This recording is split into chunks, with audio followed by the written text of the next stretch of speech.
Rodney Peete, come on up.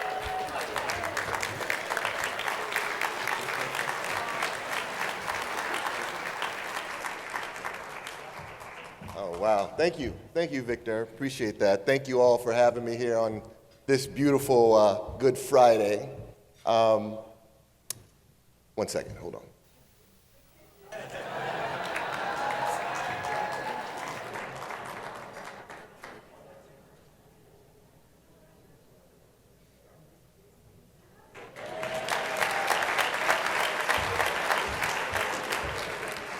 My man, Devin, you got a bright future, my man. You really do. You really do. When I was asked to speak this morning, I was trying to think about what to say, what to focus on, and one thing kept popping up, and it really stemmed from recent moments and events and things that happened in our personal life and my wife, and she reminded me that I needed to be grateful. And gratitude is what we all need to have, especially in today's time. I can stand here, and I'm proud to be here representing the YMCA, and I'm a proud alum of the YMCA Summer Basketball League, ages 10 through 12 in Tucson, Arizona. I was proud of those 3 years playing basketball in the summer. But more importantly, I'm grateful. I'm grateful for those 3 years playing summer basketball because it taught me that I should focus on football.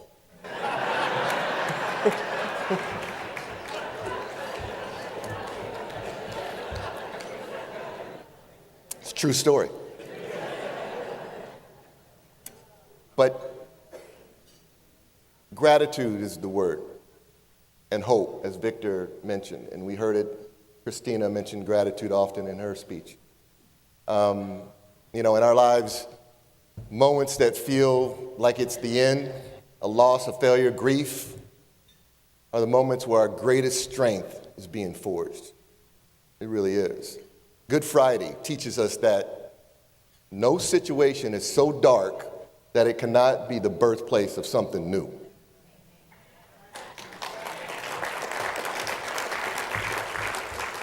And Good Friday, it seems a little strange to call it Good Friday, right? And speak of gratitude on a day that kind of commemorates such a sacrifice and such a darkness. Yet gratitude is the thing that transforms tragedy into testimony. Being grateful for love so fierce that you refuse to walk away. To believe in something so strong that you will never, ever give up. It's gratitude for the presence of knowing that we're never, ever alone. And gratitude for the perspective, right? When we practice gratitude, we shift the focus from what's missing to what's possible. And I know it's hard. Trust me, I know it's hard because we live in a world that's so cynical and so divisive right now, and it seems to be working. It seems to be working for one side, and the darkness of Friday, it feels like we'll always win. But you can never lose hope, because hope is the most, and Victor said about hope is the most powerful form of resistance. Hope is not a passive wish. It's not wishful thinking. It's a conscious choice to believe in the good, even when it feels like evil is winning.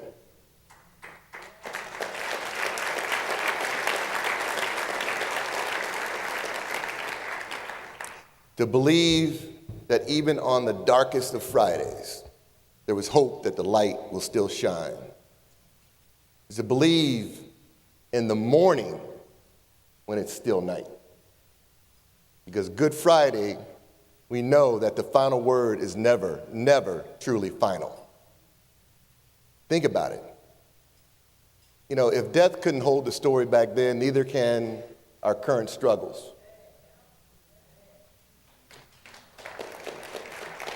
There is always, always a way forward. There's always a reason to reach out a hand. There's always possibility of change and success.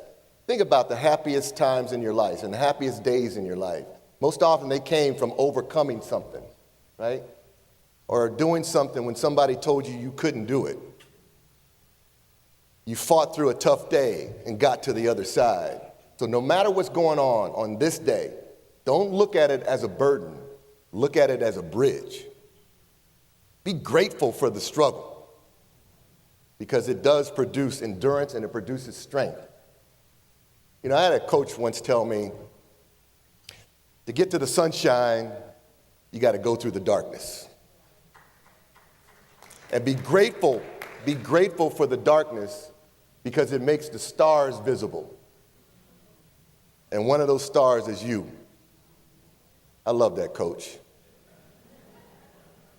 I also had another coach, not so eloquent, that told me, sometimes you got to go through the shit to get to the shine.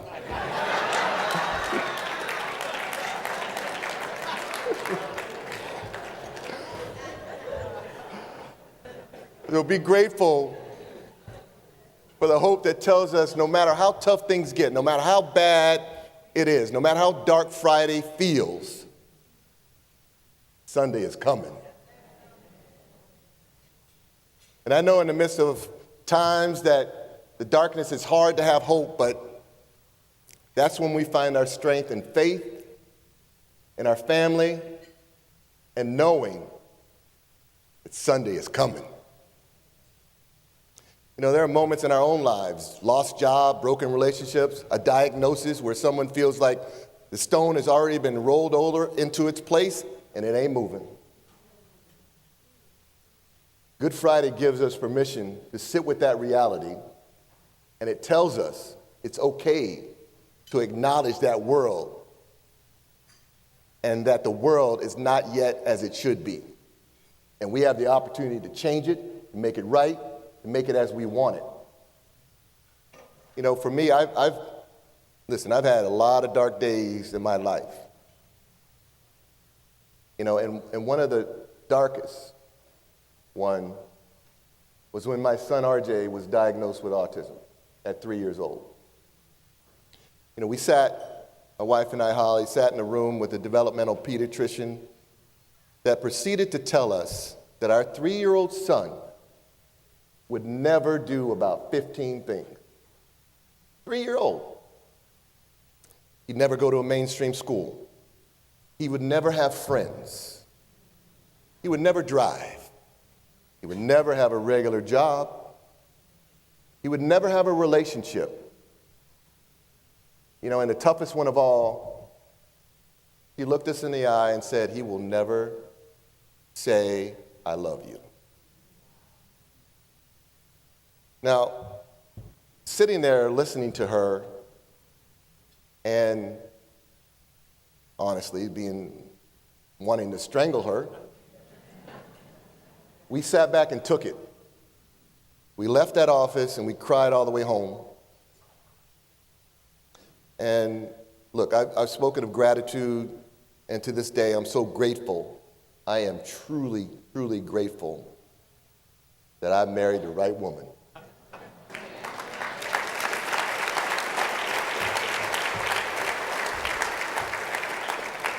Because there were a period of time for over a year that I went into denial about my son's autism and that diagnosis. I thought because my father was a coach that I could coach it out of him, you know? I was going to take him in the backyard and I'm going to coach it out of him. We're going to shoot baskets, we're going to play catch, and I'm just going to talk to him and it's going to jump out of him. That's how I thought I could do it.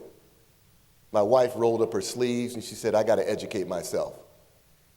I got to find out everything I can about autism. She worked with him every single day to get him to therapy and never gave up, even though it was the darkest of Friday. But she knew Sunday was coming.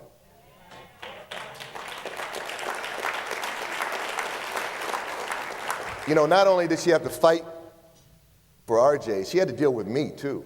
And I wasn't easy because I was stuck in my ways. I had done things in my life and I thought I knew it and could do it on my own. It took a lot of tough love. And eventually, I did come around and understood that I needed to see the world through RJ's eyes and not mine. And that changed everything for me in our relationship. And I thank her for hanging with me because she could have left many times. I'm grateful because those tough times when RJ was growing up made us stronger. And we would never be here today had it not been for those tough times. Because today, RJ is working his 10th season for the Los Angeles Dodgers. Excuse me. Sorry, I got corrected. 11th season for the Los Angeles Dodgers, and just received his 3rd World Series championship ring. You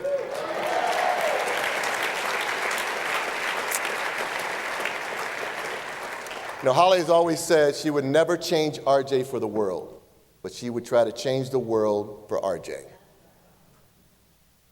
I don't say it enough, but I am truly, truly grateful for her. I would not be standing here or be where I am today had it not been for her.